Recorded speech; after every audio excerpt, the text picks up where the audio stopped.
Guys, how are you? 2019 Basel Fair. I have yet to eat a sausage. I'm sorry. I shall try to get a sausage going later. But in the meantime, here with Rexhep Rexhepi, basically the hottest watchmaker on the planet, right? Geneva Prize winner last year for his incredible brand AkriviA. Tell us a little bit about what you've been up to, my friend. I'm happy to be here. It was a big year from now since 2018. Right.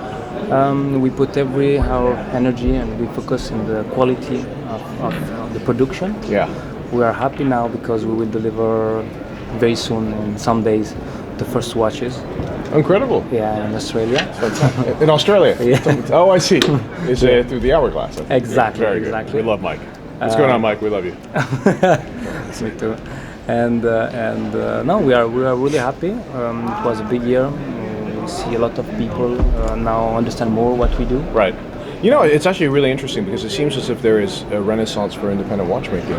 You know, for a while it was a bit quiet, but really I think you and maybe a few of the others at the Grenenfeld brothers are really spearheading this, in Romain Jérôme, for example, spearheading this wonderful revival for independent watches. Why is it, do you think, that people like those independent watches as opposed to buying something from a very big brand? I think it's, if you go to the independent, maybe you don't really go to buy a brand, but you want to have something more authentic. Yes. To have maybe to buy some story and right. to take your good time, and I think it's just different. You don't just buy a product, but you buy philosophy. It's nice to actually develop a relationship with the person whose name is on the dial, but is also making your watch for you and who becomes a friend also. For sure, for me, every our collector, it's our friend, really, right. And they can come when they want. It's very easy. We want just to be close to them, and it's normal because they are our investor. Fabulous. I know you've got the prototype on your wrist, but you're saying the finished watch is here. Yeah. May we take a look at it? Yeah, please. Fantastic. This is the platinum white dial. Mm-hmm.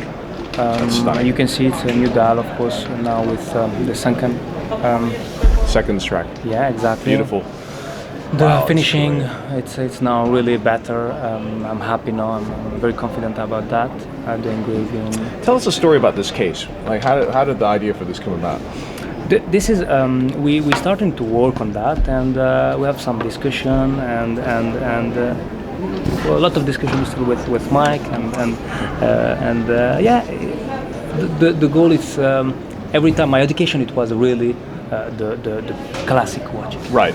But at 25, for example, when I launched my brand, you don't really sure about everything. You want to follow everybody. You want some people advise you, say, oh, maybe, and you don't know what's happened, okay. and you forgot yourself, I think. And, right. With the years, I learned more about that. You're becoming have a clearer vision of what you want to express. Yeah. But this is what I think is so beautiful about this watch, and I think what everyone gravitated to. There's such a purity in it.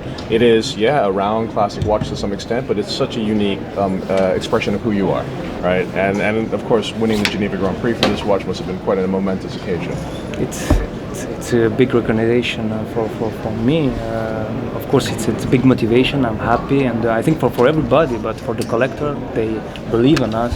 I think it's good because they see the people like Resin. Absolutely. What's the size of this watch, Rexhep? 38. 38. See, I think this is the perfect size. What's also cool about it, though, is that there's a lot of people making very beautiful movements. There's a lot of people making very beautiful, complicated movements. But because a lot of these movements were created during the period that led up to, let's say, from 2005 to 2011, 2012, a lot of those movements are very big, right? And it's nice that you're able to express exactly your identity with your movement, but in such a beautiful, compact case, which is incidentally also quite refined. Yeah, exactly. Is that important to you?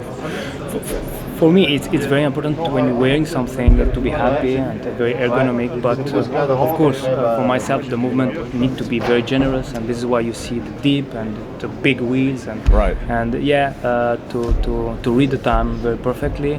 And for sure, this watch is a chronometer certified by Observatoire de Besançon, and yeah, it must have been funny for you to go up to Besançon and be like, "Hey, we want to get the chronometer certificate," because they don't have that much business nowadays, right? What did they say? It's very small, you know. Right. But what I really like, it's more authentic, I think. And today they test the watch very totally finished. Right. Because in the old days it was just a movement, right? Yeah. Okay. And for me, it makes sense to not make sense to have just a movement. I think it's good for when the watch is ready, when the watch is finished, you can really make a right test.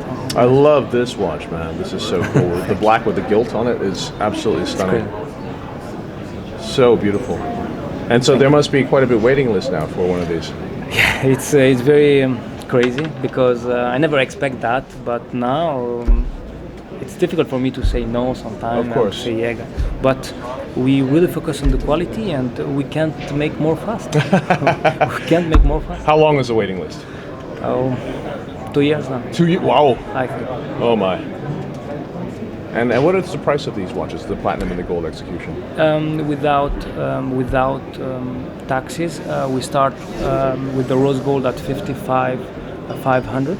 It's very reasonable, actually. Yeah. I think it's an honest price, you know? Yeah, I don't want to push it up for no reason. Yeah, I prefer to be a little less, but I want to. I'm new, you know. I'm young now. It's so nice to see such a humble and unassuming young person who's also very successful. Thank you. And you're right also, because when you win the prize, you have to be in some ways even more humble. Yeah. You know, because you see a lot of people who like get successful and then they, you know. Oh no. Right. No, I don't have time to thinking about exactly. that. To say frankly, I'm at the bench, and yes, I like that. And don't do an MC Hammer. Don't do it. Don't spend it all on your entourage and planes and cocaine and sports cars. You know? It's happened before in the watch industry. I'm sorry. No. And then tell us about this watch. This watch is the Ballet Miroir. It's a tourbillon, 100-hour power reserve. 100-hour power reserve. Yeah. Wow. Every index it's blowing by hand, and we fix it, for example, like in old way, you know, with I don't know in English how you say, but with you have the index, but you have the goupy. The vis. Yeah, not the vis, it's a goupy. Goupy, okay. And you riv. Or you rivet it in the back. Yeah. Okay, exactly. so it's got like these little feet, and it goes through. Exactly. Fantastic. And the movement it's totally symmetrically. You can see this big bridge here. The center bridge is in steel, like in every other watch. And black polish. Exactly. It's so hard to do that because it's so. How big is your team now? Now we're still a small team. We are five watchmaker, one engineer. And how does it work? Do you touch every watch, or? For sure. Yeah. I want to control every watch. I control the quality. Today I have a team. We start our watch and we finish. It's very, very important. It's the same for everybody. Wonderful. But for sure I control every step. And I want to be independent because I want to do my watches, and it's important for me to do what I want. For those of you guys out in live land, someone's going to take the watches at the end of this conversation, put it up to the camera. You have to look at the finish on Rexhep's watches. They're absolutely insane, and they're so beautiful. I suggest if you're interested in one, you should just join the waiting list now, because the wait, it's only getting longer, right? Do you tell people how many watches a year you make, or?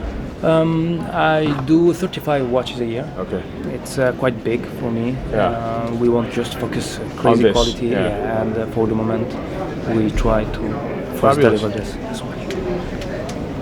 And we are really happy. When we start, to say frankly, I'm very positive, and I believe I want to go fast. Yes. But I realized this last time I really need to take time, and you can't just go fast. And you really have to lay the foundation of your brand and moving forward into the future. I absolutely agree.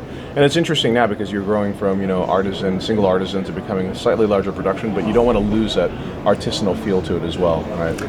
I want to start my brand because I really want to make. When I start my apprenticeship, before to start my apprenticeship, I read in the book what's the watchmaking, and I read and I think really I can make watches like in the 19th century, and this is why I chose to be watchmaker. And I realized after it's more difficult, because it's not the way I want, and this is why I want one day to create. And this in 2012 I launched my brand, and I want to make what I want to do in the way I want. Amazing. Thank you so much. It's very important to say, one watchmaker is make one watch. He do every step. Wow. Very cool. I love that. So it's real watchmaking as opposed to sort of assembly. We try. Fantastic. Thank you, Rexhep. I'm sorry I'll shake your hand. Thank you very Thank you. much. Cool.